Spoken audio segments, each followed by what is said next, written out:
Bon, ben bonjour tout le monde, j'espère que ça va bien. Dans la vidéo d'aujourd'hui, c'est la section S13B, donc la deuxième partie là, de la section 13. Donc juste rappeler un petit peu ce qu'on avait fait la dernière fois, là, la partie S13A. Donc la partie S13A, c'est un petit peu plus technique, là, un petit peu plus mathématique. Là, si vous voulez, on avait surtout développé les différentes équations qui décrivent là, ce qu'on appelle le modèle d'Einstein de Sitter, hein, qui sont ces quatre équations-là ici.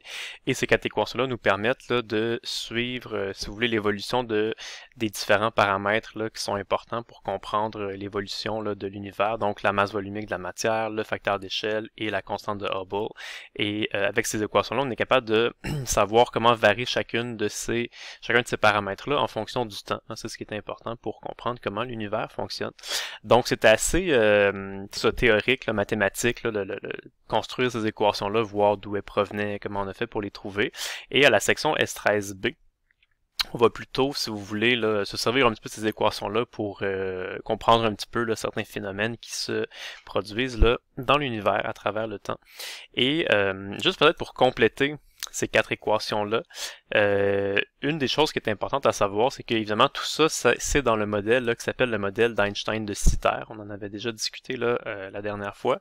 Et dans le modèle d'Einstein de Sitter, ce qu'il faut pas oublier, c'est que l'âge actuel de l'univers dans ce modèle-là, c'est 10 milliards d'années. Okay. C'est pas tout à fait la même chose que dans le nouveau modèle standard. Hein. Ça aussi, on avait déjà discuté dans le nouveau modèle standard, c'est plus là, on pense que l'âge de l'univers actuel, c'est plus autour de 14,5 ou 15 milliards d'années. Mais dans le modèle d'Einstein de Sitter, là, on suppose que l'âge actuel de l'univers, c'est 10 milliards d'années. Donc on suppose que l'univers est apparu au début là, à t égale à 0. Donc à t égale à 0, ce serait là où il y a eu le Big Bang, là où, si vous voulez, le début de l'univers. Et le temps continue à augmenter de plus en plus. Et aujourd'hui, on est rendu là, ce qu'on appelle le temps actuel ou le temps aujourd'hui. Là, et là, on est à 10 milliards d'années. Okay. Donc, c'est vraiment une ligne du temps là, qui commence à 0 puis qui s'écoule de plus en plus. Donc, T, c'est l'âge actuel de l'univers. Mais T, c'est l'âge de l'univers à un certain moment dans le temps. Donc, c'est ça. On va regarder, en fait, pourquoi c'est utile de savoir ça par cœur, que l'âge c'est 10 milliards d'années. Mais en passant, si vous vous en rappelez pas par cœur que c'est 10 milliards d'années, c'est pas si grave parce qu'on est capable de le retrouver. Hein. On a une formule ici qui peut s'appliquer dans le modèle d'Einstein de Sitter et qui dit que le paramètre de Hubble c'est 2 sur 3t. Et la constante de Hubble, on sait que c'est 65 km par seconde par mégaparsec. Mais 65 km par seconde par mégaparsec, c'est la même chose que 6,6 fois 10 à la moins 11 années à la moins 1. Ça, vous l'avez sur votre feuille de formule. Et si on isole le temps là-dedans, ça donne t est égal à 2 sur 3h. Et si vous remplacez 2 sur 3h en utilisant ces unités-là pour h, ben ça va vous donner comme réponse là un temps en années, et ça va vous donner 10 milliards d'années. Donc, c'est une façon de retrouver l'âge actuel de l'univers. C'est qu'on dit, aujourd'hui, actuellement, la constante de Hubble, c'est ça. Donc, on trouve le temps qui fit avec ça, et c'est 10 milliards d'années. Okay. Mais bon, ça, on va faire un exemple d'application de formule. Fait qu'à quoi ça peut servir, ces formules-là? Comment on peut... Quel genre de choses on peut calculer? Ben, ici, vous en avez un exemple. Hein. C'est un exemple qui est tiré du livre. C'est qu'on dit, imaginons que vous regardez des photons. Okay, qui sont émis là, disons, on va regarder l'arrêt H-alpha, c'est une raie qu'on utilise habituellement pour faire des exemples parce que c'est la première raie de l'hydrogène qui est dans le visible, donc c'est quelque chose qui est facilement observable. Donc imaginez que vous observez une galaxie et vous observez que la raie d'émission H-alpha, vous l'observez avec une longueur d'onde de 1640 nanomètres. Okay.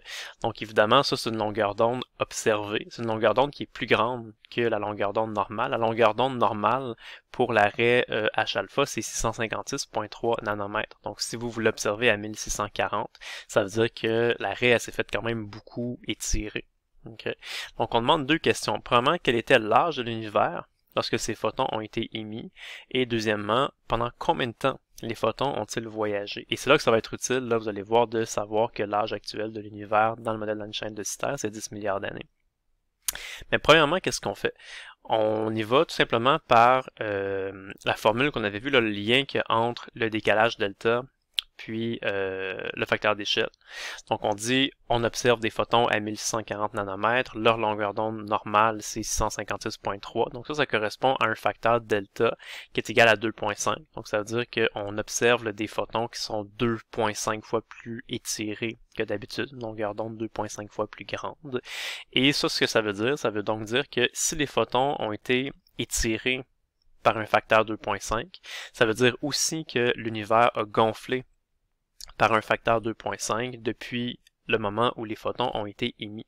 Et on avait vu dans un cours précédent que le delta était aussi égal à 1 divisé par le facteur d'échelle. E étant le facteur d'échelle au moment où les photons ont été émis. Donc ça nous dit là, depuis que les photons ont été émis, le facteur d'échelle a augmenté d'un certain facteur et le delta correspond exactement à ce même facteur-là. Donc si on isole le E là-dedans, E est égal à 1 sur delta, donc 1 sur 2.5, ça donne 0.4. Donc ça veut donc dire que ces photons-là qu'on observe aujourd'hui, ils ont été émis quelque part là, dans le passé, à une époque où l'univers était à un facteur d'échelle égal à 0.4. Aujourd'hui, on est à facteur d'échelle E égal à 1, donc le facteur d'échelle a été multiplié par 2.5, donc la longueur d'onde des photons aussi a été multipliée par 2.5. Donc ça c'est correct, on aurait déjà été capable de le faire avant de voir la section S13, mais là on se demande c'était quoi l'âge de l'univers au moment où les photons ont été émis. Fait qu'on sait qu'ils ont été émis dans le passé, là, à une époque où le facteur d'échelle était égal à 0.4, mais comment on fait pour trouver le temps? Ben, on a une équation qui nous permet de trouver là, qui nous donne le facteur d'échelle en fonction du temps. Donc on sait que le temps actuel, c'est 10 milliards d'années. Là, on s'intéresse à une époque où le facteur d'échelle est égal à 0.4. Donc on va être capable d'isoler le temps là-dedans et de trouver c'était à quel temps. Et quand on fait ça, on trouve que c'était à t égale 2.5 milliards d'années. Donc ça veut dire que, on se rappelle, là, à t égale à 0, c'est le Big Bang. Donc à t égale 2.5 milliards d'années, les photons ont été émis. Et nous, on les observe aujourd'hui. Okay, aujourd'hui, on est rendu à 10 milliards d'années. Donc à la question B, quand il nous demande pendant combien de temps les photons ont-ils voyagé, pour trouver ça, il n'y a pas de formule spéciale, compliquée à utiliser. On fait seulement une simple soustraction. On sait qu'aujourd'hui, quand on observe les photons, on se trouve là aujourd'hui, actuellement, donc quand t vaut 10 milliards d'années, toujours dans le modèle d'Einstein de Sitter. Les photons ont été émis à t égale 2.5 milliards d'années. Fait que si on a été émis à 2.5 milliards d'années, puis nous on les observe à t égale 10 milliards d'années, ben on fait simplement la soustraction entre les deux. Ça veut donc dire que les photons ont voyagé pendant 7.5 milliards d'années. On fait 10 milliards d'années moins 2.5, c'est ce qui nous donne notre 7.5 milliards d'années. Donc pendant les 7.5 milliards d'années que les photons ont voyagé, ils se sont fait étirer par un facteur de 2.5. Et c'est pour ça qu'on les observe aujourd'hui avec une longueur d'onde qui est beaucoup plus grande que leur longueur d'onde normale. Okay. Donc ça c'est un exemple de questions qu'on peut résoudre en utilisant les formules là, du modèle de l'univers dans une chaîne de Sitter. Donc on voit que comparativement à ce qu'on avait déjà dit ou utilisé auparavant, avant de faire la section S13, par exemple, avant ce qu'on disait, c'est que quand on voulait trouver, là, par exemple, là, le facteur delta là, associé là, à des photons qu'on observait ou avec des galaxies, par exemple, on avait supposé que le facteur de Hubble était quelque chose de fixe, hein, une constante. On utilisait toujours 65 km par seconde par mégaparsec. C'est pas vraiment le cas parce que pour vrai le paramètre de Hubble il change dans le temps. On l'a vu tout à l'heure. On a même une formule là, qui nous donne le paramètre de Hubble en fonction du temps. Fait que c'est pas vrai que le paramètre de Hubble il est toujours égal à 65. Et l'autre chose c'est que à cette époque-là on avait supposé que le décalage vers le rouge qu'on observait on interprétait ça comme un effet Doppler. Donc les galaxies s'éloignent de nous avec une certaine vitesse, donc ça va causer un certain effet Doppler.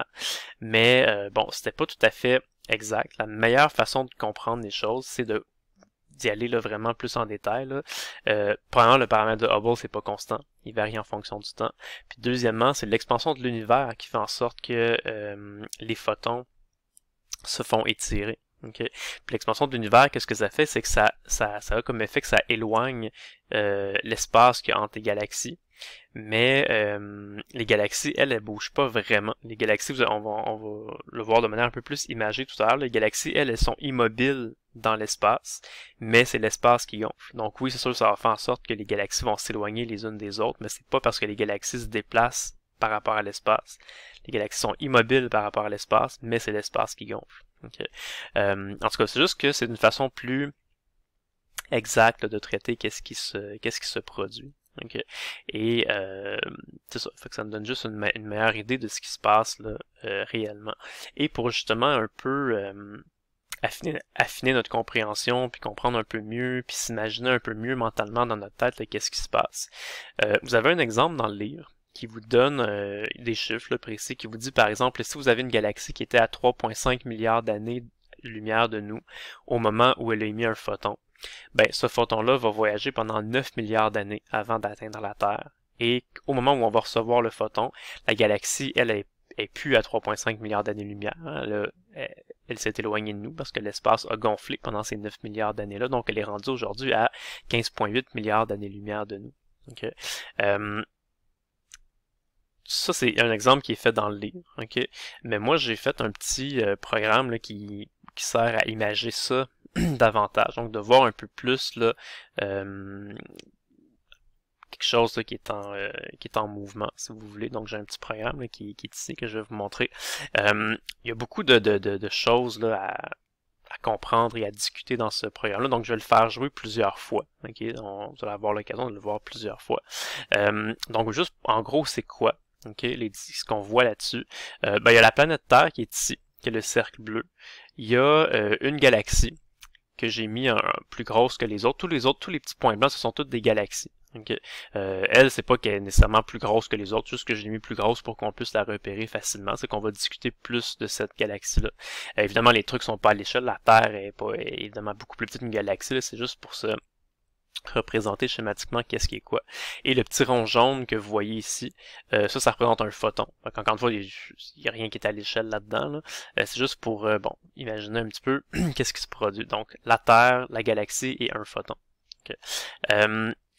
Quand je fais jouer l'animation, il y a plusieurs choses qui se passent. Une des premières choses que vous voyez, c'est que les galaxies s'éloignent toutes les unes des autres. Hein, c'est normal parce que l'espace va gonfler. Le photon, il va voyager. Donc, au début, quand on commence l'animation, c'est quand le photon est émis. Donc, la galaxie émet un photon. Et l'animation se termine quand la Terre reçoit le photon. Donc, quand le photon arrive jusque sur la Terre, donc au moment où le photon entre dans nos yeux ou dans nos télescopes, si vous voulez.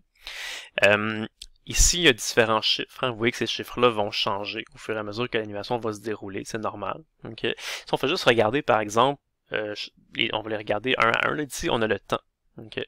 Donc, T, je le rappelle, c'est l'âge de l'univers. Donc, au début de la simulation, on est à 1,06 milliard d'années. Donc, ça fait 1,06 milliard d'années que le Big Bang a eu lieu. Okay?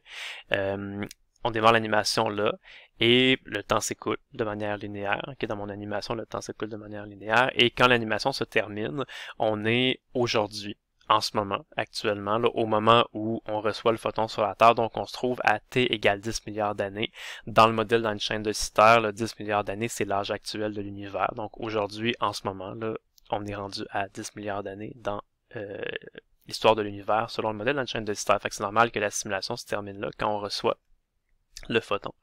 Si on regarde le facteur d'échelle, donc le facteur d'échelle, quand la simulation débute, le facteur d'échelle est plus petit que 1, donc c'est normal, c'est-à-dire que la simulation débute quelque part dans le passé, à une époque là, dans le passé, au moment où le photon a été émis, et le facteur d'échelle augmente de plus en plus en fonction du temps, puis vous voyez l'espace gonfle en même temps que le facteur d'échelle augmente, c'est normal, et à la fin de la simulation, quand on reçoit le photon aujourd'hui, ben rappelez-vous là, que la définition du facteur d'échelle, c'est toujours défini comme que aujourd'hui, en ce moment, présentement, le facteur d'échelle est égal à 1. Donc, c'est pour ça qu'aujourd'hui, actuellement, le facteur d'échelle est égal à 1. Vous remarquez qu'aujourd'hui, en ce moment, la constante de Hubble est égale à 65 km par seconde par mégaparsec. Mais au début de l'animation, quand on était plus loin dans le passé, la constante de Hubble était beaucoup plus grande que maintenant. Ça veut dire qu'au début de l'histoire de l'univers, l'espace gonflait avec un rythme plus rapide, donc l'espace gonflait plus rapidement, et rapidement vous voyez que ça descend, ça se calme. Donc au début le rythme d'expansion de l'espace est très très grand, et plus ça va, plus ça se calme, plus ça ralentit. Okay. Et même que quand le temps va tendre vers l'infini, la constante de Hubble va tendre vers 0. Okay. Donc l'espace gonfle, mais à un rythme qui ralentit de plus en plus. Ici, vous avez les différentes distances. Donc, j'ai noté là, la distance entre la Terre et le photon. Et au début, la distance que entre la Terre et la galaxie. Donc, au début, quand l'animation commence, c'est la même distance, parce que la distance entre la Terre et le photon, puis la Terre et la galaxie, c'est la même chose. La galaxie vient tout juste d'émettre son photon. Et après ça, bien évidemment, les deux distances vont différer, là, parce que la distance Terre-photon puis Terre-galaxie n'est pas la même chose. La distance Terre-photon, éventuellement, va se mettre à diminuer pour atteindre 0. C'est normal, parce que quand la simulation se termine, le photon est arrivé jusque sur la Terre, donc il n'y a plus de distance ici. Et la galaxie, quand la simulation se termine, là, la distance entre la Terre et la galaxie, c'est rendu 15,81 milliards d'années-lumière. Okay. Fait que vous voyez un petit peu les chiffres correspondent à quoi, mais c'est surtout le visuel qui est intéressant. C'est que vous voyez ici qu'est-ce qui arrive là quand, dans le fond, parce que la galaxie, elle émet plein de photons partout dans plein de directions, mais évidemment, le seul photon que j'ai gardé, c'est lui qui avait été émis par hasard là, exactement vers la gauche, parce que c'est uniquement ce photon-là qui va atteindre la Terre. Puis regardez qu'est-ce qui est intéressant, c'est que quand ça commence, là, le photon, lui, il voyage vers la gauche à la vitesse de la lumière par rapport à l'espace. Mais malgré tout, vous voyez que pendant un certain temps, le photon, il va aller vers la droite. Okay? Il va vers la droite, après ça, il arrête, puis après ça, il commence véritablement à aller vers la gauche et il finit éventuellement par atteindre la Terre. Pourquoi au début, le photon, il va un petit peu vers la droite? Ça signifie qu'au début de l'univers, au début de la simulation, là, c'est que comme l'espace gonflait plus rapidement qu'actuellement, ben au début, c'est que juste par le fait que l'espace gonfle, là, la Terre et la galaxie s'éloignaient les uns des autres à une vitesse qui était plus rapide que la vitesse de la lumière. Fait que même si le photon il allait vers la gauche par rapport à l'espace, à la vitesse de la lumière, ben la vitesse à laquelle le vide entre la Terre et la galaxie gonflait, ça gonflait plus vite que la vitesse de la lumière. Fait que même si le photon essaie d'aller vers la gauche à la vitesse de la lumière, pendant un certain temps, le photon il va reculer. Okay? Et pourquoi qu'après un certain temps, il arrive à, malgré tout, aller vers la gauche? C'est parce que le paramètre de Hubble diminue avec le temps. Au début, il est très très grand. Fait qu'au début, l'espace gonfle très rapidement, mais plus ça va se calmer, plus ça va diminuer. Donc après un certain temps, là, quand l'expansion commence à se calmer un petit peu, là le photon arrive à, si vous voulez, prendre le dessus puis à gagner du terrain, puis là il va commencer à réussir là, à se diriger vers la gauche de plus en plus pour éventuellement atteindre la planète Terre. Okay. Et une chose que j'ai pas encore discuté dans la simulation, c'est le rond rouge ici qui grandit. Je sais pas si vous avez figuré c'est quoi ce rond rouge-là. Là, ce rond rouge-là, ça représente c'est l'endroit en fait là, qui correspond, c'est ce qui est écrit, c'est l'endroit où la vitesse d'éloignement est égale à c selon la Terre. Donc la Terre, disons, elle est là. Et si on fait la loi de Hubble, V est égal à HD, ben il y a toujours une certaine distance à laquelle on peut se trouver de la planète Terre qui fait en sorte que par le gonflement de l'espace, il y a des parties qui s'éloignent de nous à la vitesse de la lumière. En fait, ce qui arrive, c'est qu'en ce moment, là, dans l'animation, tout ce qui est à l'intérieur du rond rouge, c'est toutes des choses qui s'éloignent de la Terre moins vite que la vitesse de la lumière. Ce qui se trouve exactement sur le rond rouge, c'est des choses qui s'éloignent de la Terre exactement à la vitesse de la lumière. Et tout ce qui est plus loin que le rond rouge, ce qui est à l'extérieur du rond rouge, ce sont des parties de l'espace qui vont s'éloigner de la Terre plus vite que la vitesse de la lumière.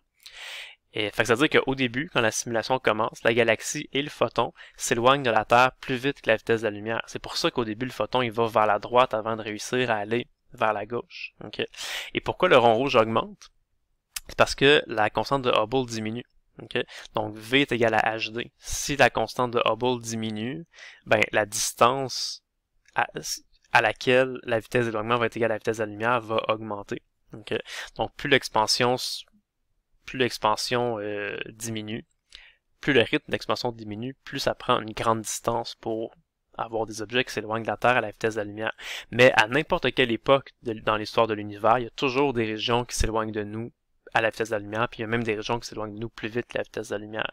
Donc aujourd'hui, c'est encore le cas. Hein. Fait que même aujourd'hui, là, en ce moment, là, au moment où on se parle, il y a des régions de l'univers qui sont situées tellement loin de nous, puis il y a tellement de vide entre nous et ces régions-là, et à cause que le vide augmente, que l'espace gonfle, ben, en ce moment, il y a des régions qui s'éloignent de nous plus vite que la vitesse de la lumière, donc on n'est pas encore capable de voir ces régions-là. C'est pour ça qu'on va parler tout à l'heure de ce qu'on appelle l'horizon cosmique, ou en tout cas la limite de l'univers observable, c'est qu'il y a des choses qu'on n'est pas encore capable d'observer. Okay. Si vous remarquez bien, là, à partir de quel instant est-ce que le photon va véritablement gagner du terrain puis réussir là, à arriver jusqu'à nous? C'est au moment où le rond rouge va passer sur lui, parce qu'au moment où le rond rouge va passer sur le photon, c'est exactement là où le photon va faire du surplace. C'est là où le photon est en train de s'éloigner de nous à la vitesse de la lumière en raison du gonflement de l'espace, et le photon, lui, essaie d'aller vers la gauche à la vitesse de la lumière, donc pendant un certain temps, il va juste faire du surplace, et après ça, quand le photon se trouve à l'intérieur du rond rouge, là, il arrive véritablement à gagner du terrain, puis à se déplacer vers la gauche. Okay. Il y a d'autres petites choses que je vais vous montrer dans la simulation. Dans la simulation, vous voyez, il y a des ronds verts comme ça, qui sont les repères fixes selon la Terre. Hein. Fait que quand l'espace est en expansion ou non, là, ces ronds verts-là ne bougent pas. Okay? En fait, quand j'ai tracé le schéma, là, la distance entre chaque rond vert, c'est 1 milliard d'années-lumière. Okay, donc ça permet d'avoir une espèce de schéma. Fait que ces ronds verts-là, c'est juste des repères hein, qui ne bougent pas.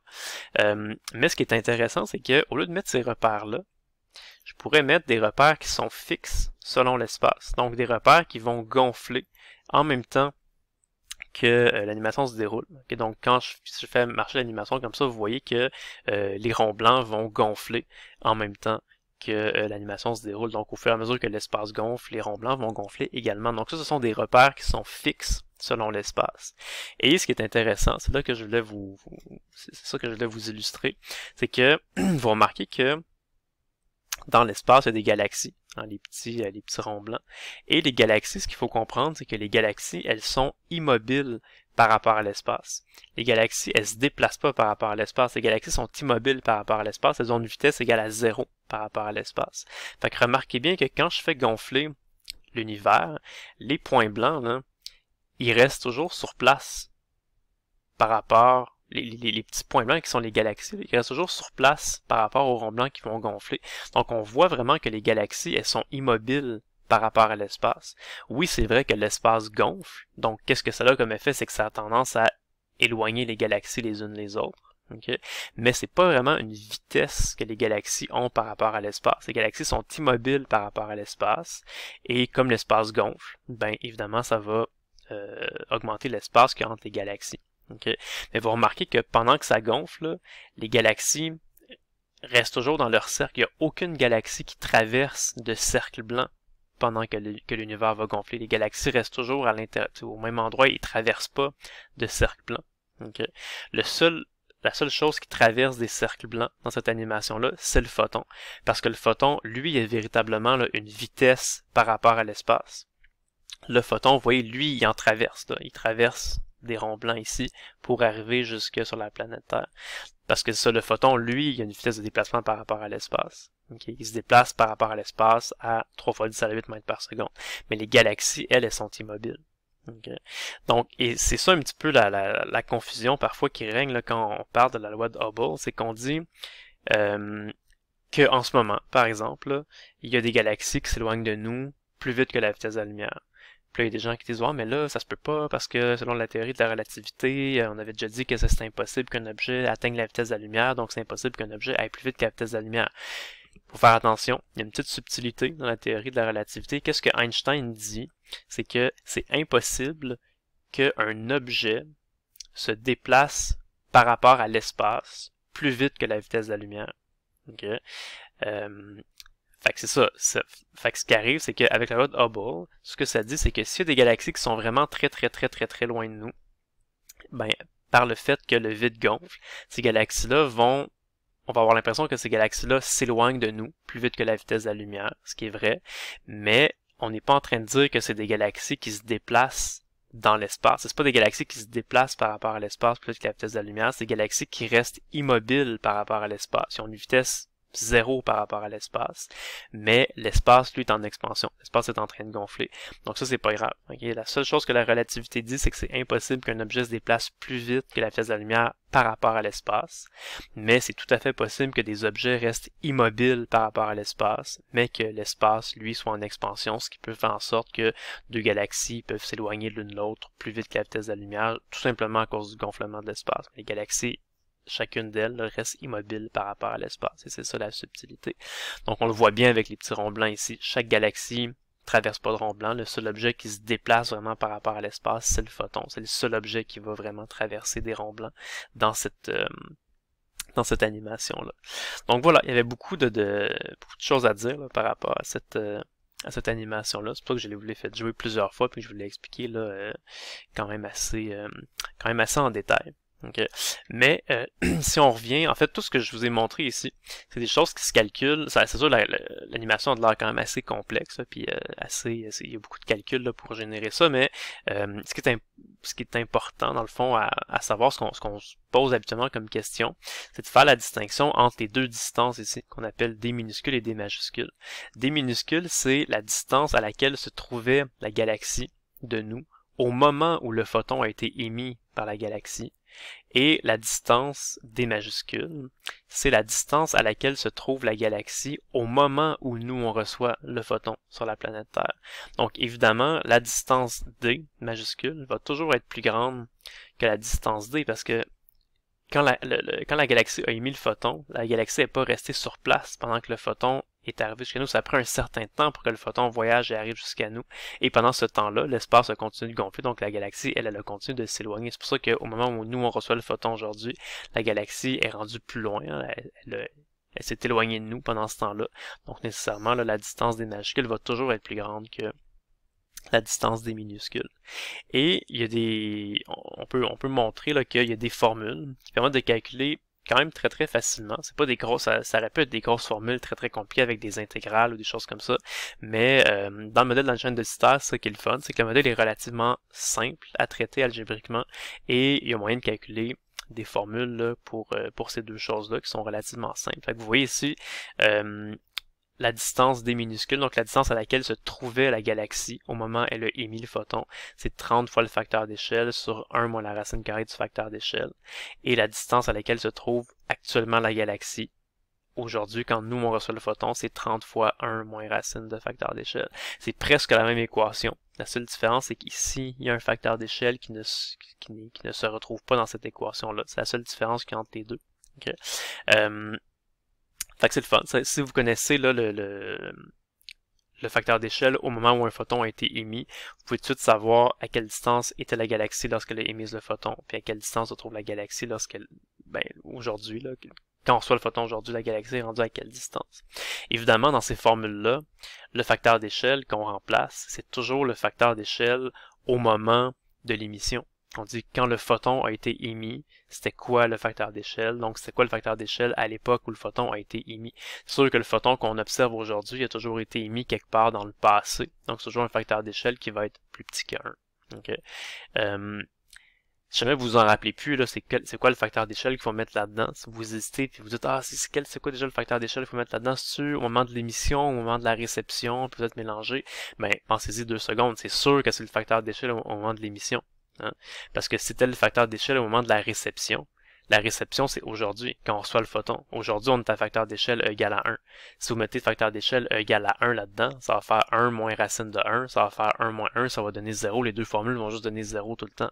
Et c'est sûr que c'est pas ça. Fait évidemment, ces formules-là, quand on les utilise, c'est toujours le facteur d'échelle au moment de l'émission. C'est quand le photon a été émis, c'est quoi le facteur d'échelle? On remplace le facteur d'échelle dans ces deux formules-là et là, on calcule les distances. Okay.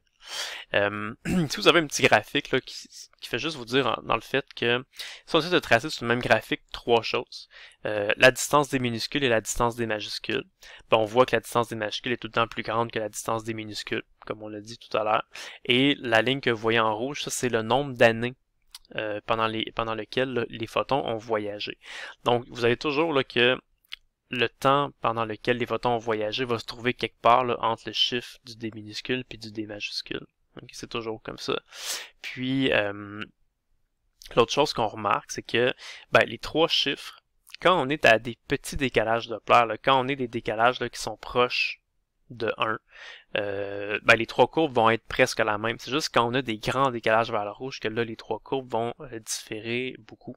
Okay. C'est pour ça qu'au début, là, quand on était dans la section S11, S12, on n'avait pas parlé tant que ça de facteur d'échelle, on n'avait pas parlé là, que le paramètre de Hubble variait avec le temps, puis on vous disait c'est pas grave, là, faites juste utiliser la loi de l'effet Doppler normal, puis ça va fonctionner, parce qu'on avait des galaxies qui étaient situées relativement proches de nous, et si on avait des galaxies qui étaient situées relativement proches de nous, ça veut dire que les photons n'avaient pas voyagé pendant un temps qui était si grand que ça, donc bon, le fait que l'espace n'avait pas eu le temps de gonfler tant que ça.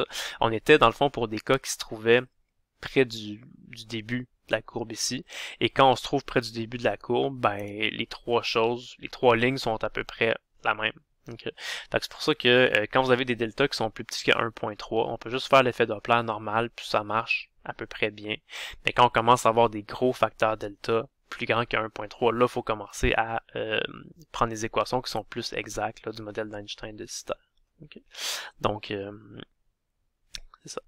Donc ici, je vais juste passer quelques petites choses. Et ça nous amène à parler de ce qu'on appelle l'univers observable. Okay? L'univers observable, c'est quoi? C'est, dans le fond, toutes les régions de l'univers qu'on est capable d'observer en observant les photons autour de nous là, qui arrivent dans nos télescopes. Okay? Mais ces photons-là, on sait qu'ils ont été émis quelque part dans le passé. Ça leur a pris un certain temps à voyager dans l'univers et aujourd'hui, en ce moment, là, ils arrivent jusqu'à nous, ils rentrent dans nos yeux, ils rentrent dans nos télescopes et c'est ça qu'on voit. Okay. Mais comme la vitesse de la lumière n'est pas infinie, hein, la vitesse de la lumière c'est rapide mais c'est une certaine valeur finie, donc c'est pour ça que ça prend un certain temps pour que les photons arrivent jusqu'à nous et c'est ça qui fait en sorte qu'on n'est pas capable de voir infiniment loin dans l'univers, on est capable de voir jusqu'à une certaine limite là, qui s'appelle l'univers observable. Okay. Où s'arrête cette vision-là? C'est quoi la chose la plus loin qu'on peut voir? On en avait déjà discuté, c'est ce qu'on appelle le fameux mur de brume cosmologique. Okay? On n'est pas capable de voir derrière ça parce que le mur de brume cosmologique, ça correspond dans l'univers où c'est le moment où l'univers a cessé d'être opaque. C'est le moment qu'on appelle le découplage. Et c'est à ce moment-là que les tout premiers photons ont commencé à voyager. C'est les moments où la matière et la lumière se sont découplées. C'est là que les premiers photons ont été émis. Et ça, on sait que ça s'est produit là, très loin dans le passé, à une époque où le facteur d'échelle est égal à 0.001. Et avec ça, on est capable de dire les photons qu'on observe en ce moment, les photons qui ont été émis par le mur de brume cosmologique, correspondent à des ondes de l'espace qui se trouvent actuellement à 29 milliards d'années-lumière de nous. C'est ce qu'on appelle le rayon de l'univers observable. Okay. En fait, il y a une petite précision à faire, c'est que, mais enfin, je vais juste vous montrer une petite animation, vous allez mieux comprendre. C'est que ça, dans le fond, ce que je vais vous montrer, c'est exactement la même chose que je vous ai montré tout à l'heure. C'est que tout à l'heure, je vous avais montré une animation là, où on avait une seule galaxie qui émettait un seul photon. Et ce qu'on avait, c'est que le photon, il n'arrivait pas tout de suite jusqu'à nous, il reculait pendant un certain temps. Puis après ça, le photon arrivait jusqu'à nous. Okay. Ici, ce sont des cercles, parce que c'est comme s'il y en avait plein. C'est comme si je prenais le plein de matière partout, et que chaque petit morceau de matière émet un photon. Là, on se concentre juste sur le photon qui va arriver jusque sur la Terre. Fait que c'est comme si on avait plein de photons qui forment une espèce de cercle. Fait qu'au début, vous voyez que les photons, ils ont reculé pendant un certain temps. Là, l'expansion de l'univers s'est calmée, les photons ont réussi à arriver jusqu'à nous. Puis quand les photons arrivent jusqu'à nous aujourd'hui, on est à facteur d'échelle E égale à 1, les objets qui ont émis ces photons-là se trouvent, là, c'est les régions, les zones en rouge, là, qui seraient comme les camps de la galaxie de tout à l'heure, se trouvent aujourd'hui à 29 milliards d'années-lumière de nous. C'est pour ça qu'on dit qu'en ce moment, là, quand on regarde dans l'univers, même si on regarde le plus loin possible, là, on est capable de voir des objets qui se trouvent au maximum là, à 29 milliards d'années-lumière de nous. Quand on regarde là, c'est ça qu'on voit, qu'on appelle le mur de brume cosmologique. On n'est pas capable de voir plus loin que ça, on est limité à ça. Okay. Si on voulait, si on voulait voir plus loin que ça, à travers le mur de brume cosmologique, il faudrait trouver peut-être d'autres façons d'observer. Ce serait pas avec la lumière visible, parce que la toute première lumière visible a commencé à voyager là, quand le facteur d'échelle est égal à 0.001. Peut-être qu'un jour, on va trouver une façon avec des télescopes qui vont regarder autre chose que de la lumière visible. Peut-être qu'ils pourraient regarder, je sais pas, des neutrinos, ou peut-être d'autres genres de particules, mais même si on faisait ça, là, on arriverait théoriquement à se rendre jusqu'à facteur d'échelle égal à 0, vraiment voir comme l'instant où le Big Bang a eu lieu. Ça ferait en sorte qu'on verrait juste un petit peu plus loin. On verrait juste là, un petit peu la partie qu'il y a eu avant E égale à 0.001. On pourrait se rendre jusqu'à E égale à 0, mais ça correspondrait à des zones, à des endroits de l'espace qui sont rendus aujourd'hui à 30 milliards d'années-lumière de nous. Okay.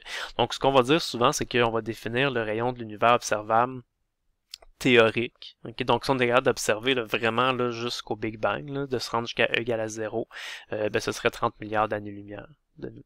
Okay. C'est ça. Fait que c'est comme si pour l'instant on était capable de voir là, juste... T'sais, on n'est pas capable de voir qu'est-ce qui se passe entre le Big Bang puis le mur de brume cosmologique. Si on était capable de le voir, on ferait juste voir un petit peu plus loin dans l'univers. Okay. Et ce qui est quand même cool, c'est que ce rayon d'univers observable-là, il n'est pas fixe. C'est quelque chose qui va constamment augmenter parce que pensez-y, le paramètre de Hubble, comme on dit tout à l'heure, il ralentit, il diminue. Okay? Donc le rythme de gonflement de l'espace diminue de plus en plus. Et ça veut dire que avec le temps qui passe, là, comme le rythme du gonflement de l'espace diminue, il y a des photons qui réussissent à nous parvenir, et ces photons-là proviennent de plus en plus loin, c'est-à-dire qu'ils correspondent à des régions de l'espace qui sont rendues de plus en plus loin. Donc, le rayon de l'univers observable, il augmente avec le temps. Plus que le temps augmente, plus que le rayon de l'univers observable augmente. Donc, ça veut dire qu'on est capable de voir de plus en plus loin dans l'univers, plus on attend. Okay. Quand on fait des calculs avec le modèle d'Einstein de Sitter, on se rend compte que ça donne une équation, encore une fois, qui est vraiment très simple. C'est que le rayon de l'univers observable en années-lumière est égal tout simplement à 3 fois l'âge de l'univers. L'âge de l'univers lui est exprimé en années. Donc, par exemple, dans le modèle d'Einstein de Sitter, en ce moment, l'âge de l'univers, on a dit que c'était 10 milliards d'années. Okay. Donc, 10 milliards d'années. Et si on fait 3 fois ce chiffre-là, c'est ça que la formule dit, on fait 3 fois l'âge de l'univers exprimé en années. Fait que 3 fois 10 milliards d'années, ça donne un chiffre qui est égal au rayon de l'univers observable en années-lumière. Donc 3 fois 10 milliards, ça donne 30 milliards. Et ce chiffre-là est en années-lumière. Donc en ce moment, on est capable de voir les objets qui se trouvent jusqu'à 30 milliards d'années-lumière de nous.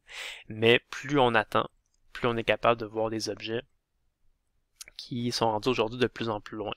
Ça, ce que ça veut dire, c'est qu'à chaque année qui s'écoule, à chaque fois qu'il y a un an qui s'ajoute ici, ben il y a 3 années-lumière qui s'ajoutent ici. Donc ça veut dire qu'à chaque fois qu'on attend un an, on est capable de voir des objets qui sont 3 années-lumière de plus que présentement. Donc ça change pas grand-chose. Hein. On est déjà capable de voir là jusqu'à une distance de 30 milliards d'années-lumière. Puis à chaque année, on est capable de voir 3 années-lumière plus loin. Mais tu sais, on est déjà capable de voir jusqu'à 30 milliards d'années-lumière. Fait que même si à chaque année, on rajoute 3 années-lumière, ben ça augmente, mais pas très rapidement. Là, on est déjà capable de voir très loin. Puis,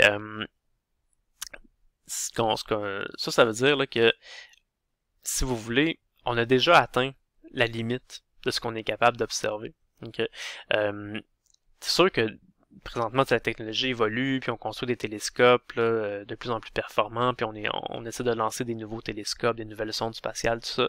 Puis des fois, les gens se demandent, hey, si on lance des nouvelles sondes spatiales, est-ce qu'on va arriver peut-être à voir plus loin dans l'espace que ce qu'on voit actuellement? Ben la réponse c'est non, c'est qu'on verra pas vraiment plus loin. On est déjà capable de voir jusqu'au maximum. On est déjà capable d'observer jusqu'au mur de brume cosmologique. On peut pas voir plus loin que ça présentement. Fait que les nouveaux télescopes, ça sert pas à voir plus loin dans l'univers, ça sert juste à voir mieux ce qui se trouve autour de nous, avec plus de détails. Okay. C'est sûr que s'il y a des objets qui sont vraiment très loin de nous, ben peut-être qu'on n'est pas vraiment capable de les détecter en ce moment parce qu'ils émettent pas assez de lumière, par exemple. Et peut-être qu'avec des meilleurs télescopes, on va être capable de mieux les observer ou de voir des choses qu'on n'était pas capable de voir jusqu'auparavant. Mais c'est sûr que même si on construit des nouveaux télescopes, on sera jamais capable de voir plus loin que le mur de brume cosmologique. Okay. Et ça envoie une question, c'est qu'on se dit, si nous on est capable de voir jusqu'à dans un cercle là, qui a un rayon de 30 milliards d'années-lumière de nous, ça c'est ce qu'on appelle l'univers observable. Donc ça dit bien ce que c'est l'univers qu'on est capable d'observer. Mais l'univers s'arrête pas là. L'univers continue plus loin que ça, c'est juste que nous, on n'est pas encore capable de le voir présentement. Puis qu'est-ce qu'il y a dans l'univers qu'on n'est pas encore capable d'observer? C'est ce que j'ai indiqué par des points d'interrogation ici. Ben en fait, on le sait pas parce qu'on le voit pas, mais qu'est-ce qu'on pense qu'il y a?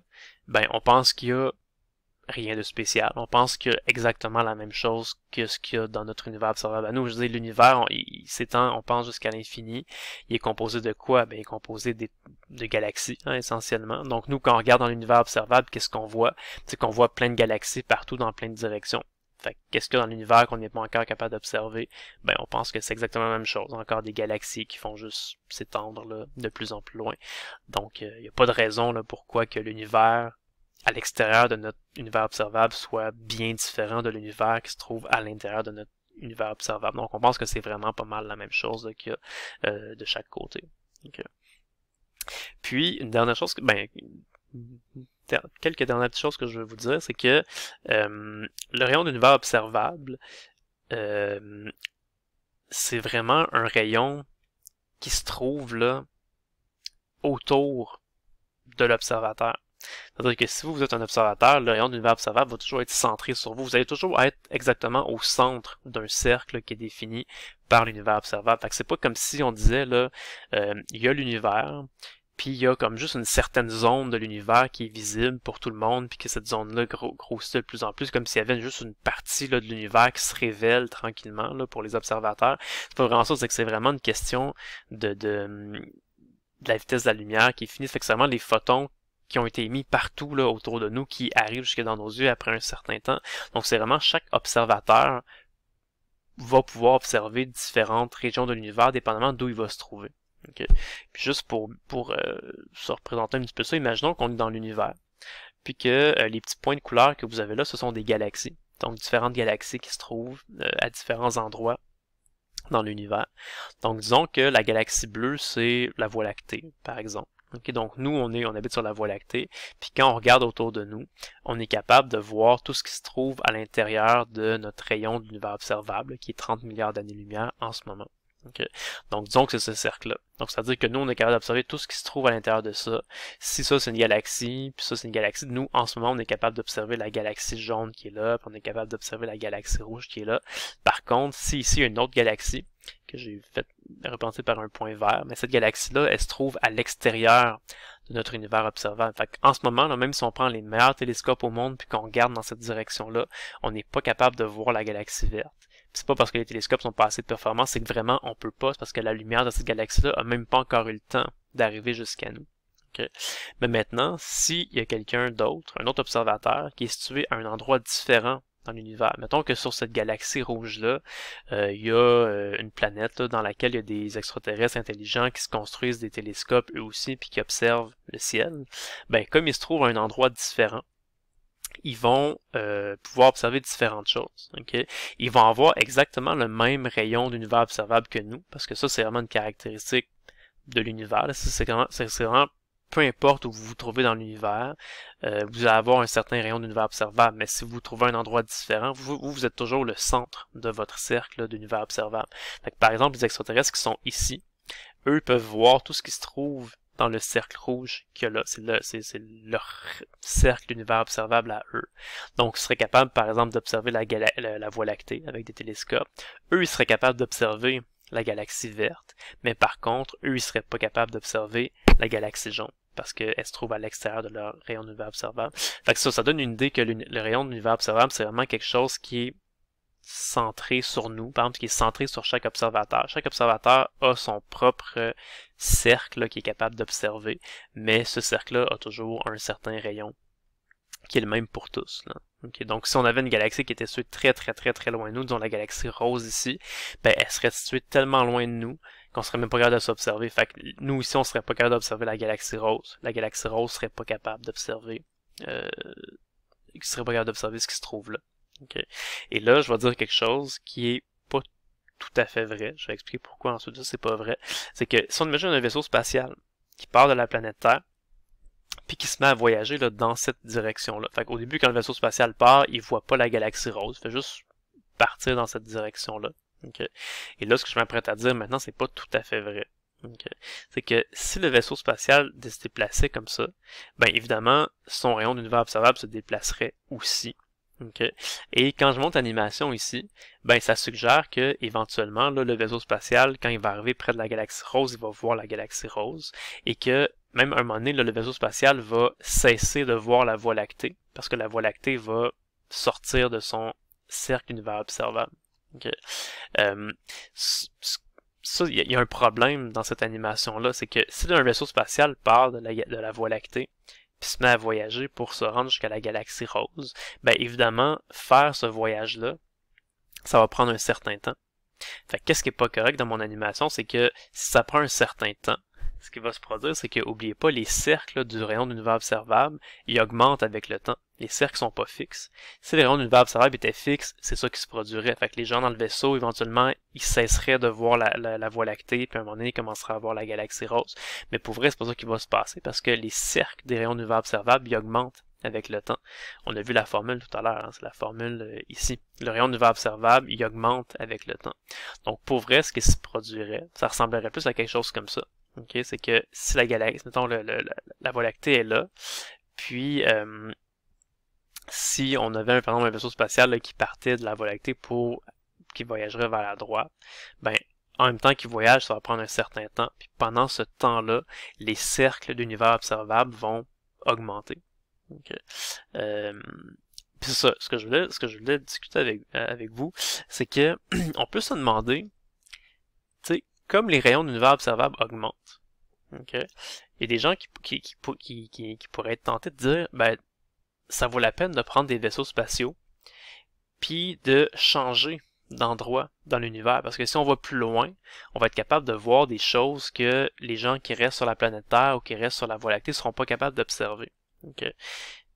Techniquement, c'est vrai, okay, mais par contre, ce qui arrive, c'est que comme le rayon d'univers observable augmente quand même assez rapidement, vous allez voir que ça vaut pas la peine. Okay, je vais vous montrer un exemple concret. Imaginez qu'on a 3 galaxies. Ça, c'est la Voie lactée, la galaxie bleue. Ici, on a une galaxie extraterrestre, qui est pas notre galaxie, qui est une autre galaxie, puis ici, on a une 3e galaxie, qui est une galaxie jaune. Okay. Fait en ce moment, mettons que le cercle bleu représente le rayon d'univers observable. Fait qu'en ce moment, là, la Voie lactée ne voit ni la galaxie rouge, ni la galaxie jaune. On ne peut pas les voir, ils sont à l'extérieur de notre cercle d'univers observable. Mettons qu'un vaisseau spatial, que j'ai dessiné en gris, il part de la Voie lactée, puis il se dirige vers la droite pour aller éventuellement dans la galaxie rouge. Fait que ça va prendre un certain temps pour faire ce voyage-là, puis quand le temps s'écoule, les cercles d'univers observable vont augmenter. Okay.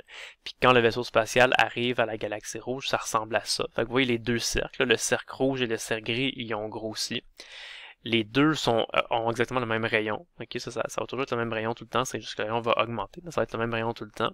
Mais ce qui arrive, c'est que comme le vaisseau spatial est maintenant rendu sur la galaxie rouge, il est pas situé au même endroit que ceux qui sont restés sur la Terre. Donc les deux ont le même rayon d'univers observable, mais comme le vaisseau spatial est allé un petit peu plus à droite, son cercle est centré un peu plus à droite. Okay?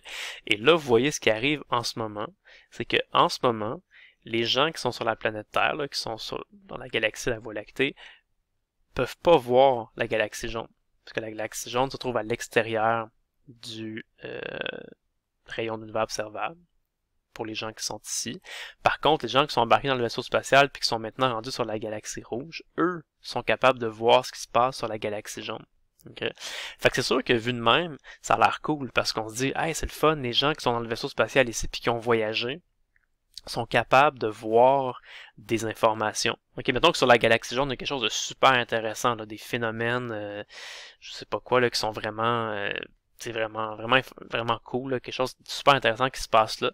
Fait qu'en ce moment, les gens qui sont dans le vaisseau spatial ici sont capables, avec des télescopes, d'observer qu'est-ce qui se passe là, mais la Terre, elle, est pas encore capable de l'observer. Okay. Puis là, c'est ça qu'on pourrait dire, hey, ça vaut la peine d'abord de voyager parce que là, on a accès à des informations que la Terre n'a pas encore accès. Puis là, on dirait, ok, la galaxie, le vaisseau spatial ici pourrait juste, mettons, revenir sur la Terre ou en tout cas envoyer des signaux, envoyer des messages à la Terre puis dire, hey, regardez la planète Terre, nous, on est capable d'observer des choses vraiment intéressantes qui se passent sur la galaxie jaune ici, puis vous n'êtes pas encore capable de les observer, fait qu'on va vous envoyer des informations pour vous donner comme des informations puis des scoops, là, si vous voulez, on vous dit, hey gars, c'est ça qui se passe, voici telle information. Mais par contre, ce qui va arriver, c'est que si on prend un message qui part de là, puis qui se rend jusque sur la Terre, ce message-là, ben c'est des ondes qu'on va envoyer, ça va aller maximum à la vitesse de la lumière. Okay? Mais juste le temps que ça va prendre pour que le message parte d'ici puis arrive sur la planète Terre, pendant le temps que ça va prendre, ben, le rayon de l'univers observable de la Terre, lui, il va augmenter de plus en plus. Fait qu'en fait, ce qui va arriver, c'est que la Terre, comme son rayon d'univers observable va augmenter pendant ce temps-là, c'est que la Terre, finalement, elle va être capable d'observer elle-même la galaxie jaune avec des télescopes avant que les informations parviennent. Fait que finalement, vous voyez, ça vaut pas vraiment la peine. Oui, ça vaut la peine d'envoyer des vaisseaux spatiaux pour aller juste visiter les choses, puis pouvoir atterrir à quelque part, toucher, prendre des échantillons, tout ça. Mais pour ce qui est de l'observation avec des télescopes, ça vaut pas la peine de partir en vaisseau spatial, aller plus loin, observer des trucs, puis là, revenir sur la Terre pour le dire. Ok, ça va pas assez vite. En fait, je dis ça vaut pas la peine. Théoriquement, ça vaut pas la peine. Pour que ça vaille la peine, ce serait quoi la condition? Okay. Ben, on a dit tout à l'heure que le cercle de l'univers observable, rappelez-vous de la formule, on a dit qu'il augmentait de 3 années-lumière par année. Fait que si le rayon du cercle des univers observables augmente de 3 années-lumière par année, ben 3 années-lumière par année, c'est la même chose que de dire que ça augmente à une vitesse qui est égale à 3c. Okay. Fait que c'est comme si les cercles de rayon de l'univers observable, là, ils augmentent à une vitesse qui est 3 fois la vitesse de la lumière. Fait que ça veut dire que pour que ça vaille la peine, qu'un vaisseau spatial parte, mettons, de la Voie lactée, aille à quelque part, observe des informations que la Voie lactée n'est pas encore capable d'obtenir, puis que le vaisseau spatial revienne sur la Voie lactée pour transmettre ces informations, pour que ça vaille la peine, pour, comme mettons, avoir des informations avant que les ronds d'univers observable se rendent, ça prendrait un vaisseau spatial qui voyagerait au moins à 3 fois la vitesse de la lumière, même il faudrait qu'il voyage plus vite. Il faudrait qu'il aille plus rapidement que 3 fois la vitesse de la lumière pour que dans certaines situations ce soit avantageux puis que ça vaille la peine d'y aller puis de revenir pour transmettre l'information.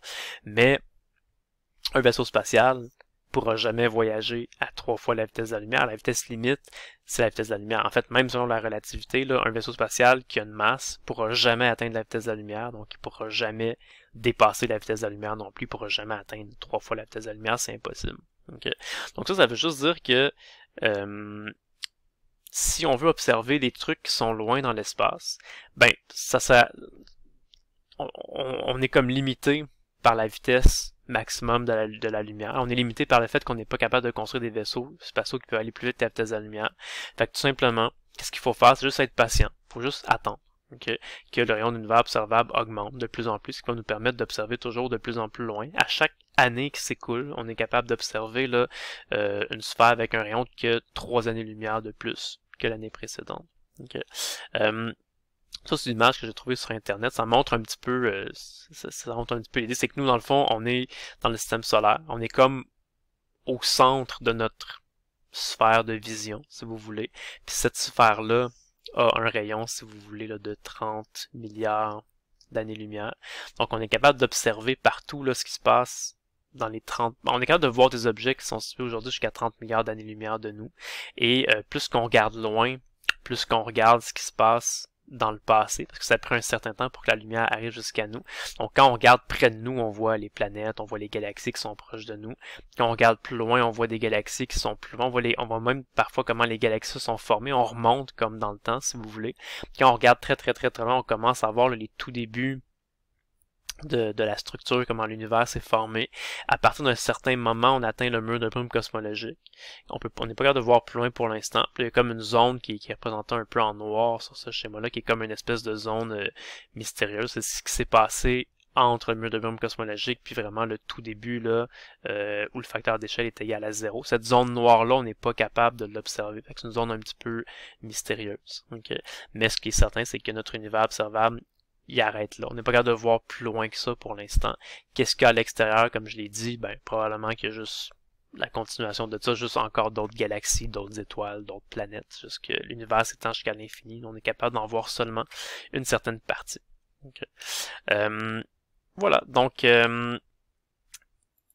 c'est comme je disais, la section S13, c'est probablement la section la plus compliquée à comprendre là, de toute... parmi toutes les sections. Donc, je sais pas si vous avez tout compris, mais en tout cas, j'espère que ça vous a quand même donné une idée un peu de ce qui se passe. C'est que dans le fond, l'univers, on pense qu'il est vraiment infini dans toutes les directions, mais en raison du fait que la vitesse de la lumière est pas instantanée, on est juste capable de voir les choses pour lesquels la lumière a eu le temps d'arriver jusqu'à nous. C'est pour ça qu'on a un rayon d'univers observable. Puis plus que le temps s'écoule, plus qu'on est capable de voir des trucs de plus en plus loin. Donc plus les années vont passer, plus on va être capable de voir de plus en plus loin. Donc c'est à peu près ça. C'est à peu près ça l'idée de ce qui se passe. Donc voilà, donc je vous souhaite une bonne journée et à la prochaine.